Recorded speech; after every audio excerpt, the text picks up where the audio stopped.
Hello friends, नमस्कार। मैं मिथिलेश चौधरी। संध्या enterprises YouTube channel पर आपका स्वागत है। और हम आज आपसे एक सवाल करेंगे और इस सवाल का सही आपको जवाब देना है।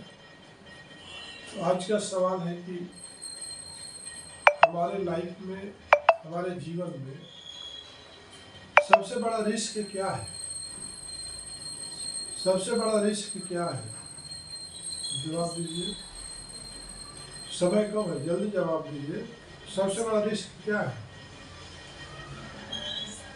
सबसे बड़ा रिस्क क्या है? तेलुगु में बोलते सर, वो इम्पॉसिबल काम रहता ना, वो पॉसिबल करने का। हाँ, सबसे बड़ा रिस्क क्या है? बोलो, आप बोलो अर्चना। सबसे बड़ा रिस्क क्या है? देखिए, सबसे बड़ा रिस्क जो है ना, हमारे लाइफ में, हमारे जीवन में सबसे बड़ा रिस्क है कि हम रिस्क नहीं लेना ही सबसे बड़ा रिस्क है। आगे समझ में, आप रिस्क नहीं लेते हो वही सबसे बड़ा रिस्क है। और जो रिस्क लेता है वही तो आगे बढ़ता है। जैसे आपको साइकिल सीखना है, लेकिन आप डर रहे हो कि गिर जाएंगे, मार लगेगी। आपको स्कूटर सीखना है, बाइक सीखना है, तो आप डर रहे हो। आपको पढ़ाई करना था, स्कूल जाने में सोच रहे हो कि वहाँ टीचर डांटेगा, तो रिस्क नहीं लेते हो। और बिजनेस में तो रिस्क ही रिस्क है। इसलिए सभी लोग अपने लाइफ को इजी बनाने के लिए गवर्नमेंट जॉब में जाते हैं, प्राइवेट सेक्टर के जॉब में जाते हैं। क्यों? कोई भी बिजनेस में जाने के लिए रिस्क नहीं लेता है। और जहाँ पर रिस्क नहीं है, जो रिस्क नहीं लेता है, तो समझो कि वो लाइफ में कुछ किया ही नहीं। और रिस्क ही लेना, नहीं लेना ही सबसे बड़ा रिस्क है।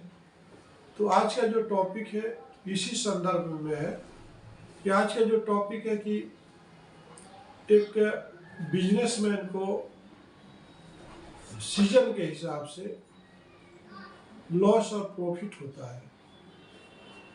तो how to control loss season wise.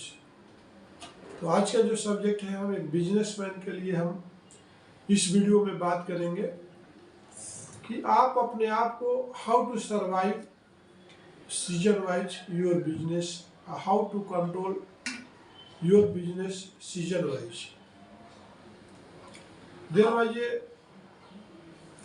How to control loss and manage seasonality in your business? अपने व्यवसाय में हानि को नियंत्रित करने और मौसमी प्रबंधन करने के लिए हमारे जो बिजनेस है उसको कैसे मैनेज करें सीजन वाइज। तो इसके लिए मैं आपके साथ आपसे सवाल करेंगे और कितने इसके टिप्स हैं, कितने इसे उभरने का रीजन है, कितने इसके सपोर्ट पॉइंट है जो करने से हम शायद अपने बिजनेस को मैनेज कर सकते हैं, सरवाइव कर सकते हैं और जिंदा रह सकते हैं। Point 1. Diversify your offerings. अपनी पेशकशों को फर्स्ट जो है, विविधता लाए। अपनी पेशकशों में विविधता लाए। देखिए, आपका जो है ऑफर करिए सीजन के हिसाब से। अपने वर्क को, अपने प्रोडक्ट को ऑफर करते रहिए। फर्स्ट क्या है कि आप जो भी प्रोडक्ट में काम करते हो तो सीजन के हिसाब से उसको ऑफर लगाते रहिए, कुछ डिस्काउंट देते रहिए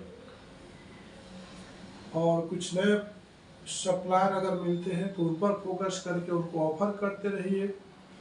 तभी आप अपने बिजनेस को लॉस से बचा सकते हैं। सेकंड पॉइंट है, Plan your finances wisely. अपने वित्त की योजना बुद्धिमानी से बनाए। देखिए आपका जो है, देखिए बिजनेस जो होता है उसका मेन जो की होता है फाइनेंस होता है। और कोई भी बिजनेस का अगर फाइनेंस बहुत वीक है तो उसको मैनेज करना बहुत टफ हो जाता है। देखिए, सबको टाइम पर सैलरी चाहिए, आपका अगर फैक्ट्री लीज पे है तो उसको रेंट देना होता है, करंट बिल देना होता है, आए दिन मेंटेनेंस रहता है। तो उस हर एक चीज़ के लिए आपको फाइनेंस पर फोकस करना चाहिए कि हमारा monthly, weekly, per day, weekly, monthly, quarterly, half yearly और पर एनम जो है हमारा कितने फाइनेंस की ज़रूरत है एक बिजनेस को रन करने के लिए, उस पर आपको बहुत ही फाइनेंस वाइज बहुत ही अलर्ट होने की ज़रूरत है। तभी आप अपने बिजनेस को लॉन्ग टाइम तक चला सकते हो, सरवाइव कर सकते हो। थर्ड पॉइंट क्या है? Understand your target market. अपने लक्षित बाजार को समझे। अंडरस्टैंड मार्केट टारगेट, मतलब मार्केट में अभी क्या सेल होने वाला है सीजन वाइज, ये आपको ध्यान देना चाहिए। देखिए,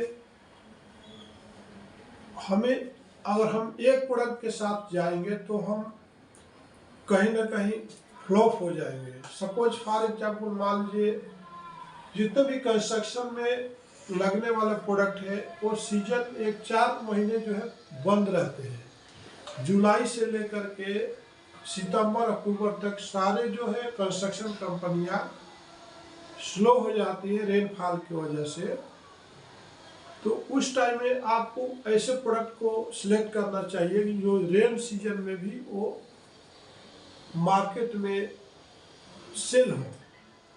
अब एक ही दो प्रोडक्ट के ऊपर आप बैठ करके बिजनेस करना चाहोगे तो आपका जो रणनीति है, स्ट्रेटेजी है, कहीं ना कहीं गलत हो जाएगा। तो इसलिए मार्केट को टारगेट करिए कि मार्केट में हम क्या अचीव कर सकते हैं, क्या सेल कर सकते हैं, तभी आप अपने बिजनेस को लॉस से बचा सकते हैं। फोर्थ पॉइंट क्या है? Manage inventory efficiently. इन्वेंटरी को कुशलतापूर्वक प्रबंधित करें। देखिए, आपका जो इन्वेंटरी जो होता है, आपका अकाउंट्स जो होता है, बहुत ही बुद्धिमानी के साथ आपको मेंटेन करना होगा। जो आप परचेज करते हो, डेली बेसिस जो खर्च करते हो, कहाँ पर खर्च हो रही है, क्या मटेरियल परचेज कर रहा है, क्या नीड्स है, परचेज, सेल और एक्सपेंसेस, डेली एक्सपेंसेस, स्पेयर में एक्सपेंसेस, ट्रैवलिंग एक्सपेंसेस, पेट्रोल और ट्रांसपोर्ट, इस सारे इन्वेंटरी को जब तक आप day by day up to date नहीं करते रहोगे अकाउंट्स में, तो कहीं ना कहीं आप अपने बिजनेस में सरवाइव नहीं कर पाओगे और आपका जो बिजनेस है वो पूरी तरह से फ्लॉप होने की चांस रहेगा। फिफ्थ पॉइंट पर हम लोग बात करेंगे, cut cost without compromising quality. गुणवत्ता से समझौता किए बिना लागत में कटौती करें। अब देखिए, जो क्वालिटी, सबको क्वालिटी चाहिए, लेकिन क्वालिटी प्रोडक्ट देने के लिए आप क्वालिटी भी चाहिए और आपको लागत भी कम करना है बिजनेस में। क्वालिटी भी आपको प्रोडक्ट निकालना है और दूसरा क्या है, आपका लागत भी कम होना चाहिए, पैसे भी कम लगना चाहिए और क्वालिटी प्रोडक्ट भी निकलना चाहिए।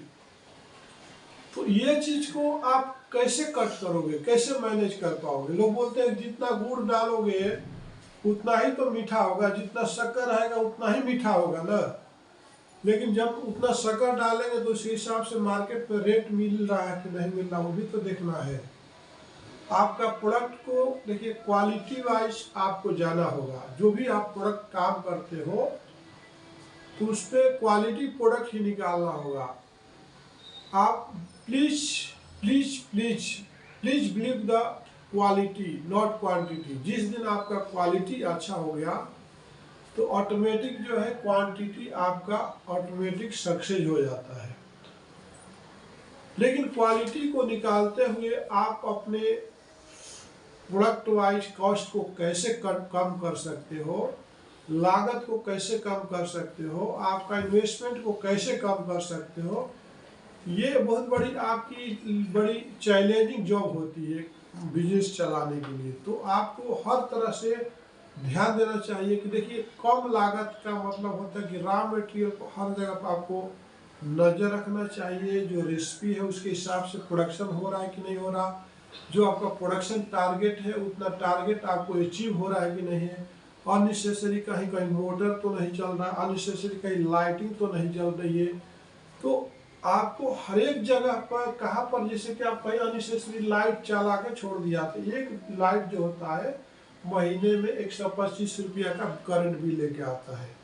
एक जो मोटर होता है पर एचपी जो होता है पर यूनिट बोलो तो 8 रुपया के हिसाब से चार्ज होता है। तो आपको ये जो हर जगह पर कहाँ पर बचा सकते हो उस पर ध्यान देना होगा, जिससे कि आपका प्रोडक्शन टारगेट से आप सेव कर सकते हो, इलेक्ट्रिसिटी से सेव कर सकते हो, मेन पावर की इफिशियंसी से सेट कर सकते हो। जहाँ पर 4 मेन पावर काम कर रहे हैं वो भी रिलैक्स होकर काम करें, वहाँ पर 3 मेन पावर से ही आपको काम कराना चाहिए। आज देखिए मार्केट में जितने भी मल्टीनेशनल कंपनियां आई है वो पर्सन पे नहीं प्रोसेस पर ज़्यादा फोकस करी है। जहाँ पे लोग ज़्यादा काम करते थे, आज 10 के जगह पर 2 ही लोग काम कर रहे हैं। आज देख रहे इंफ्रास्ट्रक्चर में भी देखिए कि जहाँ पे एक लेबर 10 आदमी काम करते, वहाँ पर जेसीबी लगा के 1 घंटे में काम हो जाता है। जहाँ पे कंक्रीटिंग होता था, आज आरएमसी इंडस्ट्री वापस काम कर दे रही है, सब कम समय में कम लागत में कर दे रही है। पहले एक टैली नहीं था तब बहुत सारा इन्वेंट्री में काम करते थे कि एक आता था वो परचेज लिखता था, इसे रजिस्टर मेंटेन करता, फिर एक रजिस्टर से एक एंट्री करता था, एक फार्म भरता था, फिर एक ऐसा बहुत प्रोसेस होता था। लेकिन आज एक अकाउंटेंट जो है पूरा टैली में सारा कुछ मेंटेन इन्वेंटरी कर देता है। तो इस तरह से हमें मतलब टेक्नोलॉजी के साथ अप टू डेट होना चाहिए और आपका जो माइंड सेट होना चाहिए कि किस तरह से हमको कम लागत में ज़्यादा हमको प्रोडक्टिविटी आए, ज़्यादा फायदा होगी, कहाँ पर आप कटौती कर सकते हो, ये आपको ध्यान नहीं देते हो तो आपका जो बिजनेस है डे बाय डे लॉस में चलते जाएगा। अब 6 पॉइंट क्या है? Promote your business during peak seasons. Peak season के दौरान अपने व्यवसाय का प्रचार करें। देखिए हर एक टाइम का एक सीजन होता है। एक जो सीजन हो जो मैरिज का टाइम का सीजन होता है, एक जो डेड का सीजन होता है, एक बीमारी का सीजन होता है, एक जो होता है आदमी को रोमांटिक सीजन होता है। जैसे बसंत ऋतु आती है तो जानवर क्या इंसान भी रोमांटिक हो जाता है, लड़कियां लड़के एक रोमांस में चले जाते हैं, उनका मूड जो है रोमांटिक मूड में चला जाता है। आप देखा होगा कुत्ते कुतिया भी एक सीजन आता है विंटर सीजन, तो भी रोमांस में चले जाते हैं, बाकी कोई भी उनका सीजन नहीं रहता है। उसी तरह से हर एक चीज का एक सीजन होता है। आपका बिजनेस का भी एक सीजन है। तो जैसे कि आपका बिजनेस का जो सीजन है नवंबर से लेकर के जून जुलाई तक आपका बिजनेस का सीजन है। कब से कब? 1 नवंबर से लेकर के और आपका जो है जुलाई 15 तक ही आपका एक बिजनेस का बहुत बड़ा पीक सीजन होता है। क्या होता है? पीक सीजन होता है। और इस पीक सीजन में आपको जितना एफर्ट लगाना है ना सर, ये 8 महीने में जितना आप बिजनेस कर सकते हो, बाकी का 4 महीने में आपको बिजनेस नहीं आएगा। आपको बैठ के ही पगार मिलेगी, बैठ के ही जाना पड़ेगा। तो आप इस पीक सीजन का फायदा उठाइए और इसमें मतलब आप जितना से ज़्यादा प्रोडक्शन निकालिए, जितना से ज़्यादा सेल बढ़ाइए, जितना से ज़्यादा आप मेहनत करिए। ये 8 महीने अगर आप मेहनत कर लेते हो तो वही 8 महीने का जो पीक पॉइंट पीक सीजन का जो आपका इनकम रहता है वही 4 महीने में आपको सरवाइव करने में मतलब हेल्प करता है। जिस तरह से हमारा 1 महीने का जो सैलरी मिलती है हमको 30 दिन सरवाइव करती है, उसी तरह से बिजनेस में भी 8 महीने जो आप पीक पॉइंट में पीक सीजन में अगर आप काम नहीं कर पाते हो तो आपका 4 महीने बहुत ही दुखदाई होता है, बहुत दयनीय होता है। आप सैलरी भी नहीं दे पाते हो, सप्लायर भी नाराज हो जाते हैं, कस्टमर के पास से भी वो सीजन में आपको पेमेंट नहीं आते हैं। तो आपका ये 6 पॉइंट जो आपके लिए था, इस सीजन में आपको पीक सीजन में बहुत ही अलर्ट होने की जरूरत है। इस सीजन में आपको ज़्यादा से ज़्यादा लीव नहीं लेना चाहिए, एक्स्ट्रा ऑर्डिनरी बनने की कोशिश करना चाहिए। और इस तरह से हमको शुड भी नहीं अपनाना चाहिए, should be done word use करना चाहिए। शुड बी करना चाहिए, 8 महीने में काम करना चाहिए कि गोली मार मेरे भाई, करना चाहिए कि गोली मार। डन कर, डन का दिमाग में लगा ले कि कर शुड बी 5 बजे उठ के वॉकिंग करना चाहिए हमको, सुबह पानी पीना चाहिए हमको, डेली 10 कोटेशन देना चाहिए। अरे यार तुमको चाहिए ही तो यार तुमको जिंदगी खत्म कर देता है।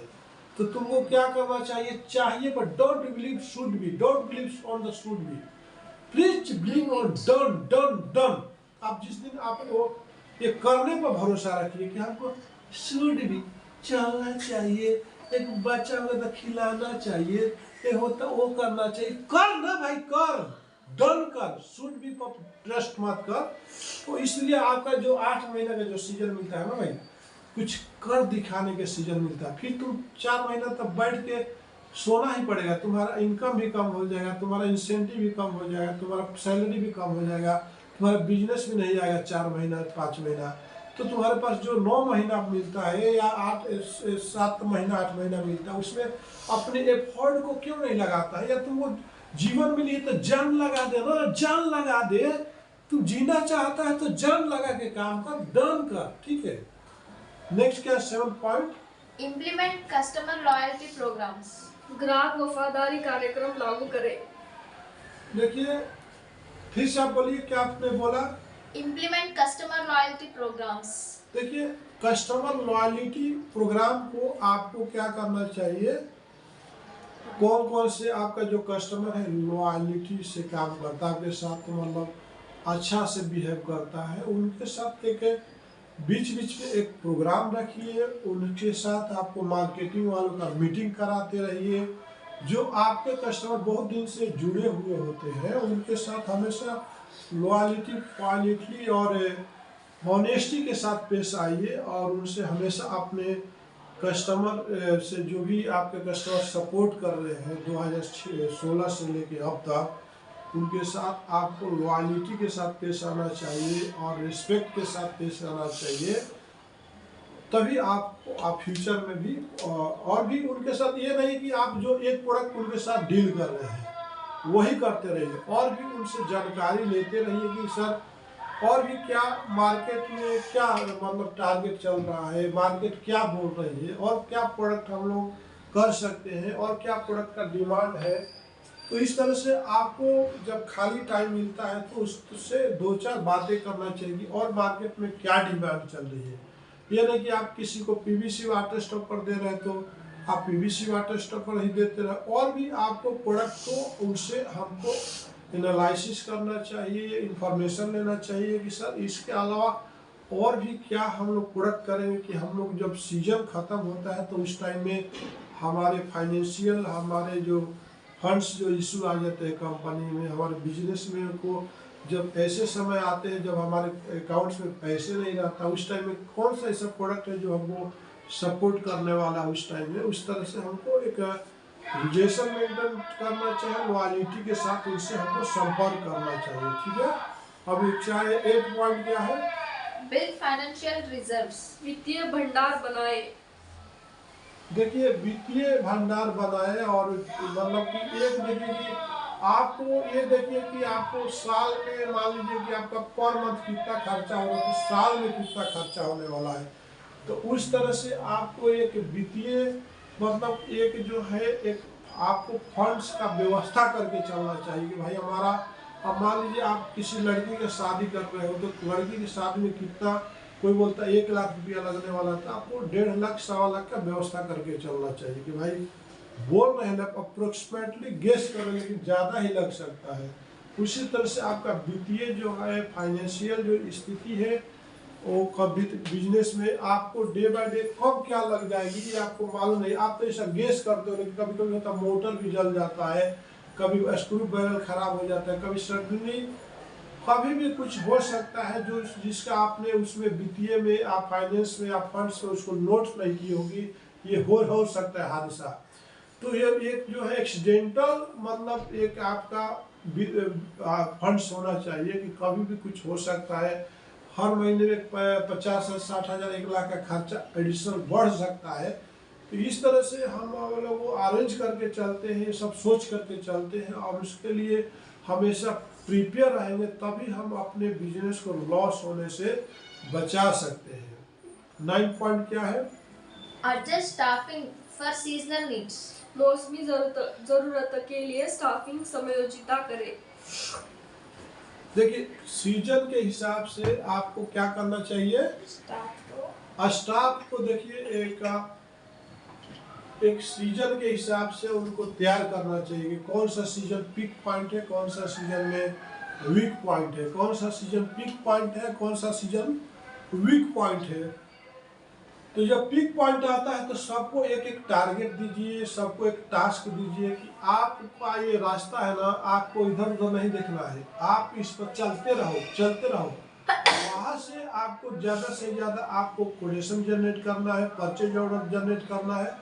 जब ऑफ सीजन रहता है तो उस सीजन में आपको ज़्यादा से ज़्यादा लोगों का ट्रेनिंग प्रोग्राम करते रहिए अपने स्टाफ को, और हर एक दिन तो आपको अपने स्टाफ को एक रास्ता दिखाना है, गाइड करना है। देखिए, एक टीम लीडर की तरह से काम करना है, ताकि तभी जाकर के आपका जो बिजनेस जो है लॉस होने से बच सकता है। हर दिन उनको देते रहिए, इंटीमेशन देते रहिए कि आज का स्ट्रेटेजी क्या है, आज का मार्केट का डिमांड क्या है, आप किस फील्ड में, किस प्रोडक्ट में आप पूरी तरह से मतलब एक एक्सपर्ट बन चुके हो, तो उस एक्सपर्ट का फायदा उठाना चाहिए। इस तरह से अपने स्टाफ को एक एक अपॉर्चुनिटी दे करके और एक एक जो चीज़ उनमें वीकनेस है उनको वीकली मंथली एक मीटिंग करके उस वीक पॉइंट को आपको इम्प्रूव करना होगा। तभी जा करके एक टीम वर्क ही जो है ना, एक टीम लीडर को आगे बढ़ाती है। अगर टीम वर्क नहीं होगा तो टीम लीडर भी तैयार नहीं होगा, और टीम लीडर नहीं तैयार होगा तो कोई भी बिजनेस जो है धराशायी हो जाता है। अब हम लोग पर 10 पॉइंट पर बात करेंगे। Use technology and data analysis. प्रौद्योगिकी और डेटा विश्लेषण का उपयोग करें। यूज टेक्नोलॉजी आप और डाटा का आपका व्यवस्था करना, डाटा अरेंज करने की कोशिश करना चाहिए कि यूज टेक्नोलॉजी, जैसे कि आप टेक्नोलॉजी के थ्रू ही मार्केट में पहुंच सकते हो। आज का जो मार्केट है डिजिटल मार्केट है। आपके पास कोई आकर के ये नहीं देख रहा कि आप कहाँ पर बैठ के काम कर रहे हो, क्या बना रहे हो। जो देखिए, गूगल पर आपको जो दिखता है, आपका फेसबुक पर दिखता है, इंस्टाग्राम पर दिखता है, ट्विटर पर दिखता है, बहुत सारे देखिए आपके बहुत सारे ऐसे वेबसाइट है कि फ्री का भी वेबसाइट है जिस पर आप अपना खुद के अपना कंपनी का वेबसाइट बना करके उस पर काम कर सकते हो। गूगल मैपिंग है। तो आप टेक्नोलॉजी का यूज करना जब तक नहीं जानोगे, आप बिजनेस में पूरी तरह से फ्लॉप होने वाले हो। देखिए, हमें आप जो भी प्रोडक्ट करते हैं उस पर एडिटिंग कीजिए, उस प्रोडक्ट को गूगल पर डालिए, फेसबुक पर डालिए, ट्विटर पर डालिए। आपका जो भी मतलब आपका B2B पोर्टल है, जैसे इंडिया मार्ट है, जस्ट डायल एक्सपोर्टर इंडिया है, ट्रेड इंडिया है, ऐसे और भी सारे आपका बिजनेस B2B प्लेटफॉर्म है, उनका आपको उपयोग कर करके टेक्नोलॉजी के साथ और डाटा कलेक्ट करते जाइए, जैसे जो प्रोडक्ट आप बेच रहे हो उस प्रोडक्ट में आप सर्च करके देखिए। जैसे आप PVC वाटर स्टॉपर आप बेचते हो या मैन्युफैक्चरिंग करते हो, तो इंडिया में PVC वाटर स्टॉपर बेचने वाले कितने हैं, तो आपको इसे सर्च करोगे तो ऑल ओवर इंडिया के आप एक लिस्ट आ जाता है, और उस लिस्ट से आप डायरेक्ट टेक्नोलॉजी का आप एनालिसिस करते हैं, उनका डाटा जनरेट करिए कि कौन कस्टमर PVC वाटर स्टॉपर में काम कर रहा है, कौन कौन कंपनी, कौन कौन ट्रेडिंग कंपनी है, कौन कौन इंटरप्राइज है, कौन कौन कारपोरेट है जो PVC वाटर स्टॉपर को डील करती है। तो उसका आप डाटा तैयार करिए, उस डाटा के साथ उसका कॉन्टेक्ट नंबर, ईमेल ID तैयार करिए, और हर एक दिन 5 लोगों को आप जो है टेक्नोलॉजी के थ्रू मेल करिए, उनसे बात करिए।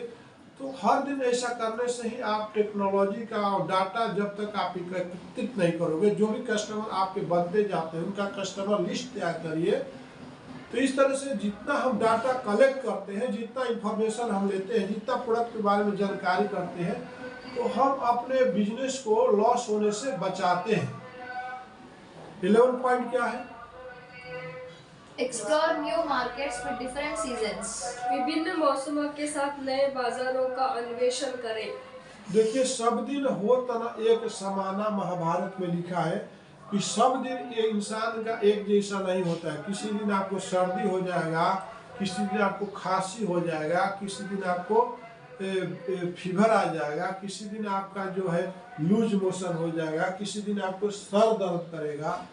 तो हर दिन हो तना एक समाना बोला गया है कि आपका जो समय है, देखिए समय और शरीर पर किसी का कंट्रोल नहीं होता है। कोई इंसान बोले कि मैं समय को कंट्रोल कर सकता हूँ, अपने शरीर को कंट्रोल कर सकता हूँ, that is not possible. You can not control समय एंड शरीर, ये दोनों पर किसी का कंट्रोल नहीं है। आज हमारा शरीर अच्छा है, कल क्या होगा मालूम नहीं। उसी तरह से समय जो चक्र चल रहा है, अब ये मौसम कल धूप निकला था, आज रात में बारिश हो गया, आज मौसम ठंडा हो गया, तो हम समय को कंट्रोल नहीं कर सकते हैं, समय हमको कंट्रोल करता है। उसी तरह से शरीर को भी हम जो चाह करके भी इस शरीर को कंट्रोल नहीं कर सकते हैं, लेकिन इस शरीर को हम यूज कर करके अपने समय को बदल सकते हैं। आगे समझ में, ये शरीर को तो हम कंट्रोल नहीं कर सकते, लेकिन इस शरीर को यूज करके हम अपने समय को, अपने दशा को बदल सकते हैं। उसी तरह से आप सीजन के हिसाब से आपको क्या करना चाहिए कि अब ये क्या सीजन चल रहा है, कौन से सीजन में क्या सेल होने वाला है, उस तरह के और भी सारे प्रोडक्ट को आपको अपने एडॉप्ट करना चाहिए। और उसको आप मैन्युफैक्चरिंग भी नहीं करते हो तो आप उस प्रोडक्ट को रीसेल करके अन सीजन में कौन सा प्रोडक्ट चलता है उसका फायदा आपको उठाना चाहिए, तभी आप अपने बिजनेस को सरवाइव कर पाओगे, अपने बिजनेस को लॉस होने से बचा सकते हो। अब हम लोग 12 पॉइंट पर आएंगे, लास्ट जो पॉइंट है, Seek expert advice when needed. जरूरत पड़ने पर विशेषज्ञ की सलाह ले। अब क्या होता है जैसे कि जब हम लोग को कुछ भी समझ में नहीं आता है, जब हम चलते चलते हम अपने लाइफ में हम अपने आप से जब सवाल करने लगते हैं कि भाई अब क्या करें, अब क्या करें।